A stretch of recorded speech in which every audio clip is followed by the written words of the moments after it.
ഡ്യൂഡ്രോ ബിൽഡേഴ്സിൻ്റെ പുതിയ എപ്പിസോഡിലേക്ക് എല്ലാവരെയും സ്വാഗതം ചെയ്യുന്നു.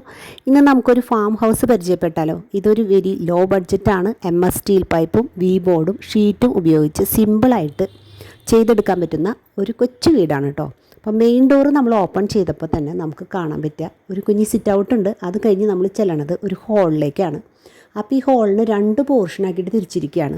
അപ്പോൾ ഒരു പോർഷൻ ലിവിങ് റൂമിനായിട്ട് മാറ്റി വെച്ചിട്ടുണ്ട്. ആ ലിവിങ് റൂമിന് സോഫയൊക്കെ ഇട്ടിട്ട് വളരെ മനോഹരമാക്കിയിട്ട് തന്നെ ചെയ്തിട്ടുണ്ട് കേട്ടോ. അതിനുശേഷം നമ്മൾ ഈ ഹാളിൻ്റെ തന്നെ തൊട്ടപ്പുറത്തെ പോർഷനിലേക്ക് പോകുമ്പോൾ നമുക്ക് കാണുന്നത് ഒരു ഡൈനിങ് സ്പേസാണ്. അപ്പോൾ ഈ ഡൈനിങ് ഹാൾ തന്നെ ഓപ്പൺ കിച്ചൺ ആക്കി കൊടുത്തിട്ടുണ്ട്. അപ്പോൾ കിച്ചണിന് വേറെ സ്പേസൊന്നും ഇതിന് കൊടുത്തിട്ടില്ല. ഈ ഡൈനിങ് റൂമിനോട് ചേർന്നിട്ട് തന്നെയാണ് ഈ കിച്ചണും ഒരുമിച്ചാണ് അതുള്ളത്. കിച്ചൺ വിത്ത് ഡൈനിങ്. അതിനോട് ചേർന്ന് ഒരു കുഞ്ഞ് ബെഡ്റൂമും കൂടെ കൊടുത്തിട്ടുണ്ട്.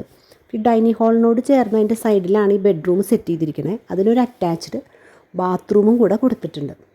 വളരെ മനോഹരമായിട്ടുണ്ട് അല്ലേ. ഈ കുഞ്ഞൊരു സ്പേസിൽ ഇത്രയും മനോഹരമായിട്ട് നമ്മൾക്ക് ചെയ്തെടുക്കാൻ പറ്റും എന്നതിൻ്റെ ഒരു വ്യൂ ആണ് കേട്ടോ ഞാൻ ഈ കാണിച്ചു തരുന്നത്. അപ്പോൾ നിങ്ങൾക്ക് ആർക്കെങ്കിലും ഈ വീട് പണിയാൻ ആഗ്രഹമുണ്ട്, കുഞ്ഞൊരു വീട് പണിയണമെന്നൊക്കെ വെച്ചിട്ടുണ്ടെങ്കിൽ ഡ്യൂഡ്രോ ബിൽഡേഴ്സിനെ സമീപിച്ചാൽ മതി. ഇനി നമ്മൾ പോണത് ഈ ഹാളിൽ നിന്ന് തന്നെ നമുക്ക് വേറൊരു ബെഡ്റൂമും കൂടി ഉണ്ട്. അപ്പോൾ ഈ ഒരു കുഞ്ഞു 850 സ്ക്വയർ ഫീറ്റിൽ നമുക്ക് 2 BHK ചെയ്തെടുക്കാൻ പറ്റും. അപ്പോൾ അടുത്ത ബെഡ്റൂം ഹാളിനോട് ചേർന്നാണ് കൊടുത്തിരിക്കുന്നത്. കുഞ്ഞൊരു ബെഡ്റൂം, അതിന് ഒരു അറ്റാച്ച്ഡ് ബാത്റൂമും കൂടെ കൊടുത്തിട്ടുണ്ട്. അപ്പോൾ ഇതുപോലെ മനോഹരമായിട്ട് വീടൊക്കെ ചെയ്യാൻ താല്പര്യമുള്ളവർക്ക് ഞങ്ങളുടെ നമ്പർ കമൻറ്റ് ബോക്സിൽ കൊടുക്കാം. താല്പര്യമുള്ളവർ ബന്ധപ്പെടുക കേട്ടോ.